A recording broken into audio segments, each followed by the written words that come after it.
Programa Sintonia, com Wilton Cunha. Boa noite a todos. Estamos novamente aqui no programa Sintonia, ocupando o espaço que é do nosso colega e amigo Wilton Cunha. E hoje, por um motivo muito especial, vamos conversar com um jornalista que, assim como nós, fez de sua profissão um compromisso consigo mesmo e com a comunidade de Pelotas. E quando falo em compromisso com Pelotas, falo em toda a extensão da palavra. Carlos Cogói é, sem dúvida, um dos poucos jornalistas de nossa cidade a traduzir em palavras aquilo que todos os segmentos da sociedade produzem de mais valioso, a cultura. E digo que ele é um dos poucos, talvez até o único, porque Carlos Cogói entendeu que arte e cultura não são bens de uma ou outra classe social. Pertencem a todos e merecem todos o seu quinhão de divulgação. Agora, no mês de julho, Cogói estará completando 20 anos de jornalismo no Diário da Manhã, um jornal que vem resistindo às intempéries e que conquistou a sua fatia na imprensa pelotense. O mais importante é que Cogói conseguiu produzir, nesses 20 anos, uma experiência que poucos jornalistas conseguem. Criou e publicou mais de 240 edições do DM Cultura, um caderno cultural, democrático, eclético e muito interessante. Cogói me contou que, inclusive, colecionadores têm a coleção completa do DM Cultura e ele doou alguns volumes para universidades e também para a Biblioteca Pública Pelotense. Boa noite, Carlos Cogói. É um prazer ter você conosco aqui no programa Sintonia. Me diga uma coisa, 2 décadas de jornalismo cultural, o que isso representa na tua trajetória de vida? Bem, em primeiro lugar, Tereza, agradeço pelo convite, né, da tia, ao Wilton. Obrigado também por essa introdução editorial, a apresentação, acho que está bem generosa, né?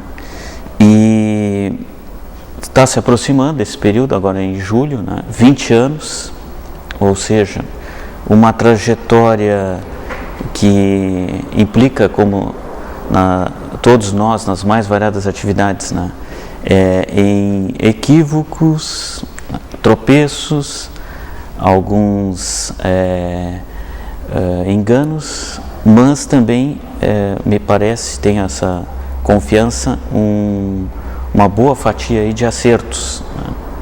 E entre eles foi mencionado, né, foi lembrado, essa experiência do suplemento cultural, chegou a 241 edições, começo dos anos 90, então quando eu estava começando no Diário da Manhã, começando na profissão, do DM Cultura, o Diário da Manhã Cultura, que proporcionou uma série de contatos, um aprendizado, até 95, né, de profissionais das mais variadas áreas, algumas figuras ilustres, que são referências, né, não só próximas, locais, mas no país, certo?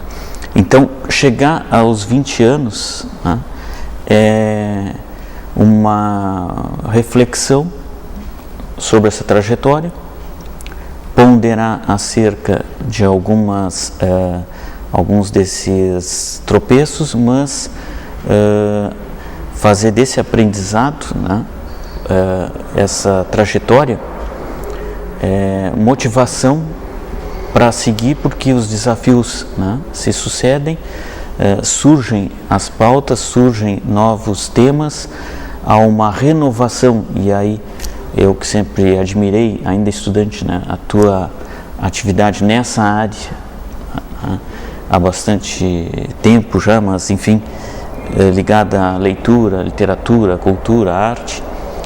Fui aprendendo também contigo um pouco lá no meu início, e nós sabemos o quanto, né, esse fazer profissional, essa atividade, o labor na comunicação, no jornalismo, ele nos impele, né, a uma renovação, né, de percepções, né, de um olhar, né, que se reinventa e acolhe, né, como também dialoga e provoca. Eu acho que essa postura bem dialética, né, na verdade, Cogói, desculpa te interromper, mas na verdade eu acho que quem nasceu para jornalista, quem nasceu para repórter, tem que se renovar sempre, né?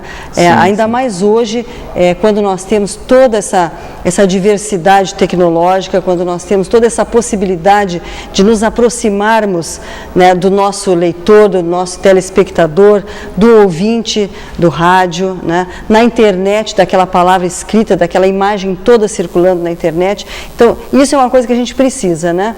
Se renovar. Eu estou com 30 anos de profissão e continuo aprendendo, graças a Deus. Me diga uma coisa, Cogói, qual foi a fase do suplemento DM Cultura da qual tu guardas as melhores lembranças?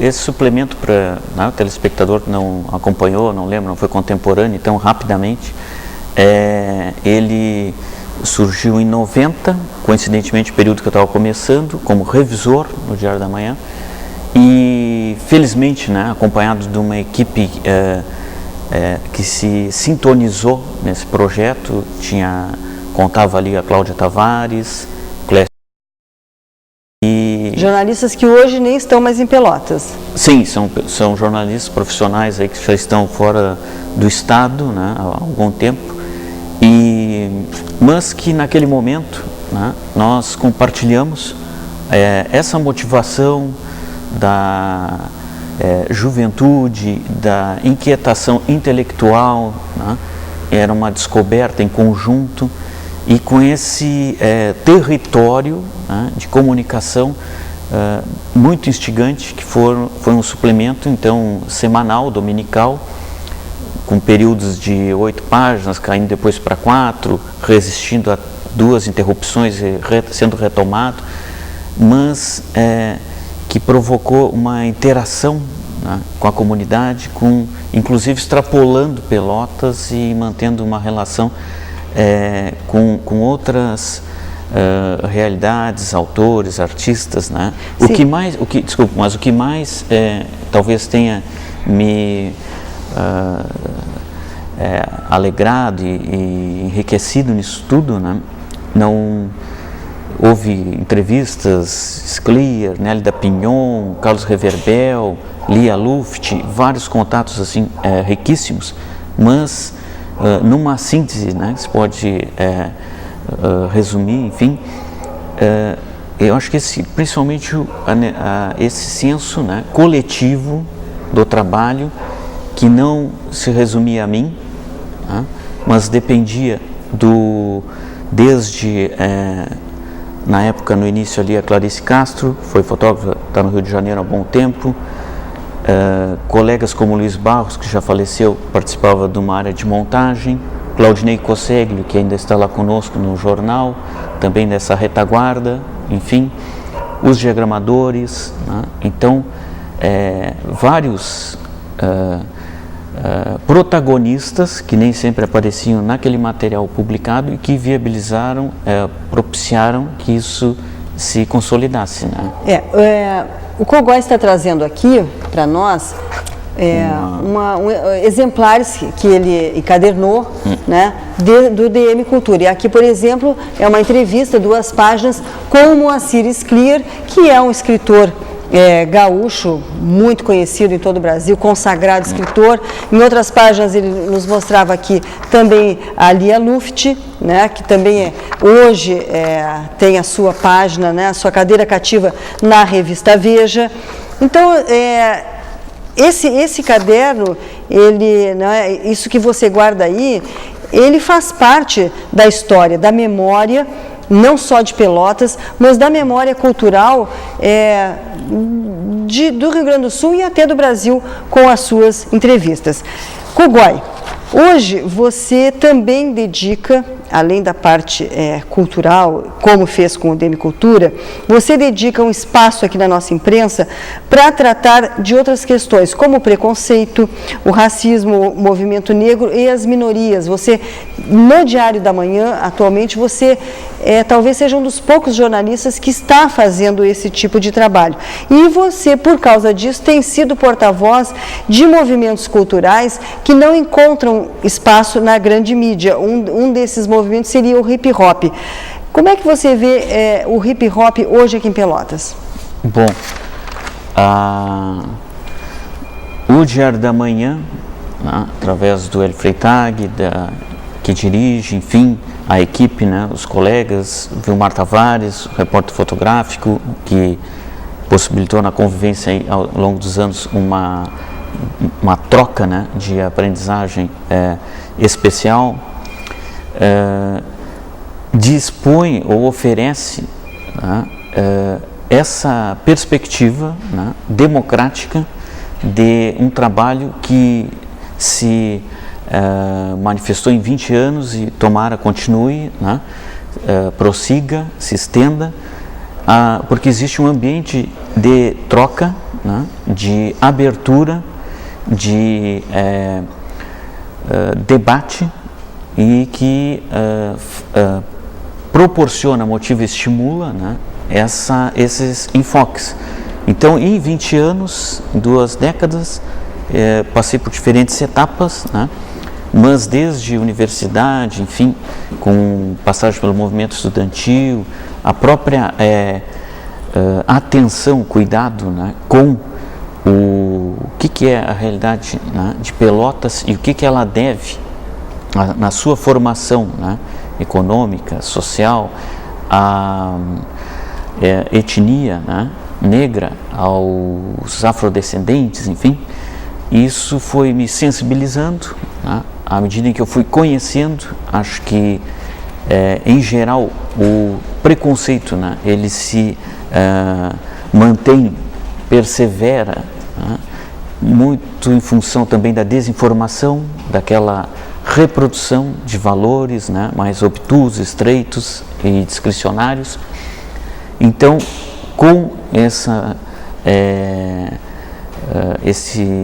motivação para conhecer, descobrir, acompanhar, né, eu fui aprendendo com os negros, com as diferentes ONGs, eventos, palestras, debates, o quanto essa fatia da população, essa representatividade, né, do povo brasileiro, e em especial em Pelotas, tem sido alvo, né, maltratada, explorada, violentada, certo? Através das décadas da sua história, e o quanto isso no jornalismo tem de ser um compromisso, né, tratando-se de justiça, de igualdade, de dignidade, né?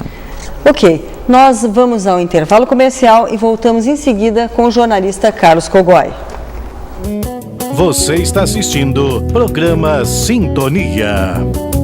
Estamos de volta com o programa Sintonia e hoje tendo o prazer de entrevistar o Carlos Cogoi, que é um jornalista bageense, né? Bageense, mas que mora em Pelotas, né? E que tem 20 anos de jornalismo cultural. Por falar nisto, como é que anda a política cultural aqui da nossa cidade? Como é que ela vem nesses últimos anos? Está melhor, está pior? Estamos incentivando o que tem de bom aqui em artístico-cultural? Ou as coisas estão meio em banho-maria? Tá certo. Bom, ainda reportando aquela pergunta antes do intervalo, mas do hip hop, né, que é um tema que para mim tem um apreço, um carinho, uma atenção assim, né, especiais, então, enfim,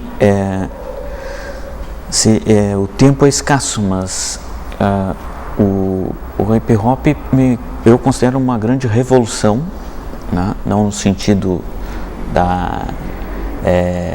tradicional da teoria, né, marxista, enfim, mas uma revolução dessa juventude, né, que não implica também faixa etária, mas em especial, né, da periferia urbana, que consegue, né, sair ou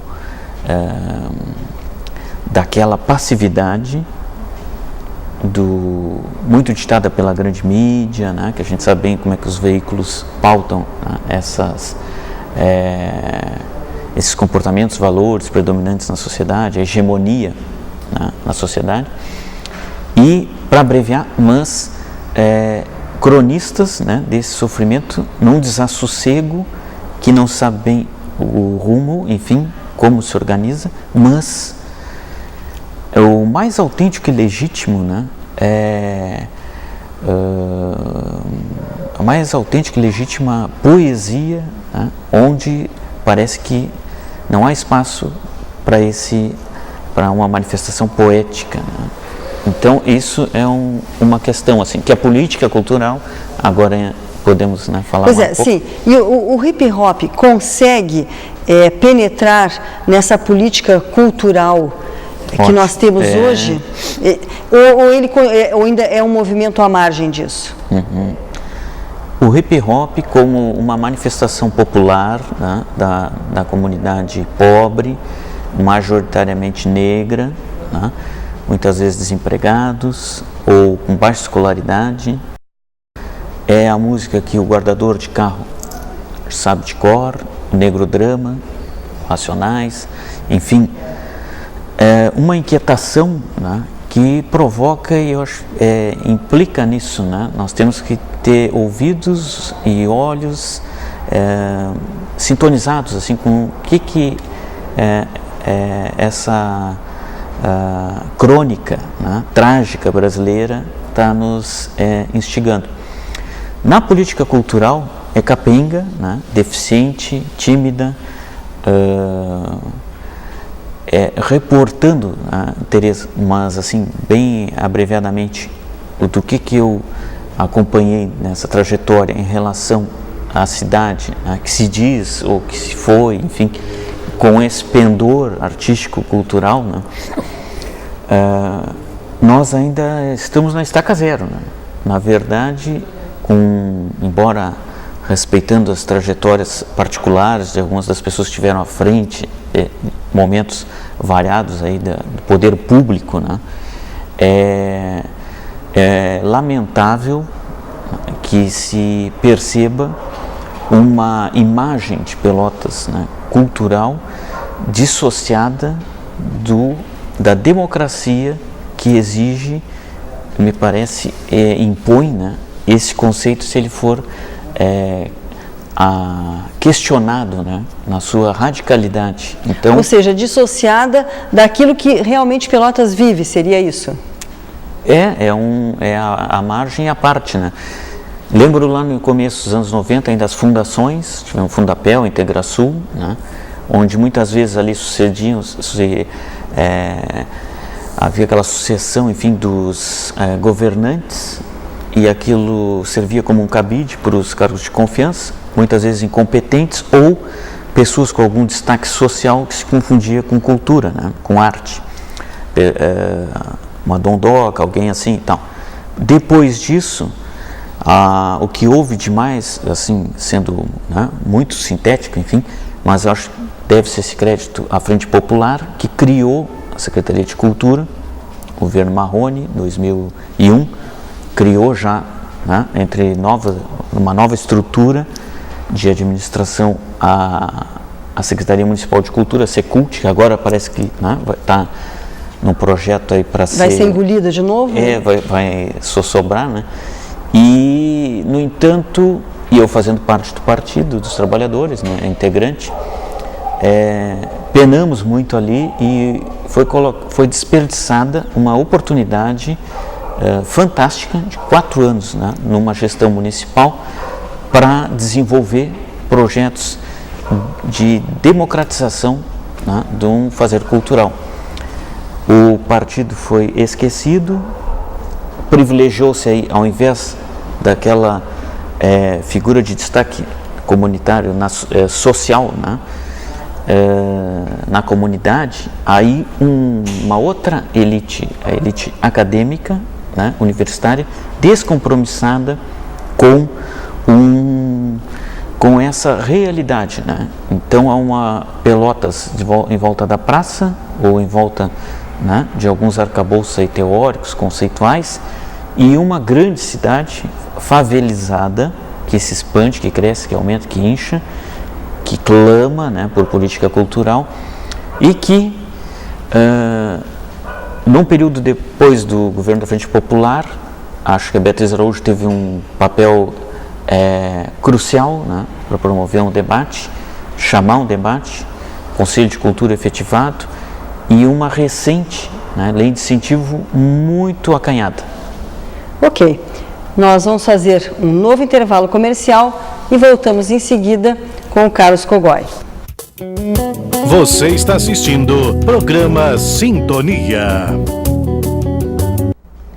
Eu estava dizendo para o Cogoi agora aqui no nosso intervalo comercial que esse é o tipo do papo que podia render horas, né, de conversa, que é a questão da cultura, da arte aqui em Pelotas. Mas, infelizmente, nosso programa está chegando ao fim e eu gostaria que ele falasse um pouquinho do espaço cultural que surgiu aqui na cidade, que é a Casa do Joaquim, que acabou sofrendo uma série de reveses. A prefeitura entrou com a questão do barulho da casa por conta das apresentações culturais, mas foi um espaço que quase se perdeu e que agora vai retomar as suas atividades, até que com outro nome, não é, Cogoi? Bem, política cultural permeia tudo isso, né? Isso. A gente começou falando do hip hop, entramos um pouco, bem resumidamente, nessa trajetória, né, do que foram esses instrumentos, né, no poder público para viabilizar para democratizar, né, a questão cultural em Pelotas. Casa do Joaquim, né, completou um ano, início do mês, fizemos esse acompanhamento jornalístico, né, dos entraves para trabalhar, né, dependendo esperando um alvará que levou mais de um ano e não chegou. Então, além de alguma das críticas, né, que seriam uma morosidade, talvez má vontade, alguns empecilhos que foram se acumulando para o pessoal se organizasse, né? Também um pouco desse aparece, talvez, né, poder público influenciado, talvez por alguém com prestígio que se opusesse, né, ao espaço, se opondo àquele espaço, e coube, né, jornalisticamente, então, acompanhar essas vozes envolvidas, né. O que vem por aí, está se organizando, é que como oficina de ideias, né, ao invés do ambiente noturno, com música e tal, as apresentações artísticas, ali se instalem, né, aulas particulares, oficinas, cursos, se agregando sócios, né, para que o espaço se mantenha criativo, peculiar, original, provocador, né, num contraponto, e Pelotas sempre teve, né, essas referências assim, né, mas num contraponto àquela mesmice, a passividade ou o mero entretenimento, né? Acho que é um agente que provoca, né? Isso é importante a gente saber que este espaço, embora mudando, né, um pouco da sua proposta inicial, vai continuar. Porque, assim, eu percebo que tem muita coisa acontecendo na cidade, tem muito bar com música, né, muito evento, mas uma coisa realmente cultural, não é? É uma proposta realmente cultural dentro de Pelotas, eu acho que ainda nós estamos muito carentes disso.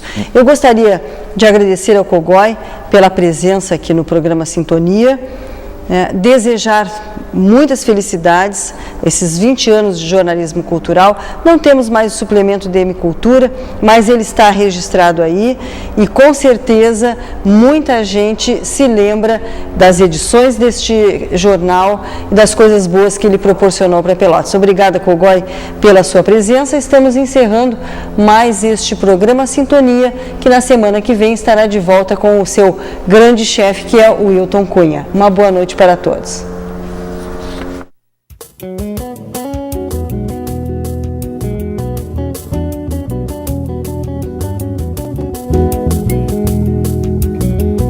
Programa Sintonia, com Wilton Cunha.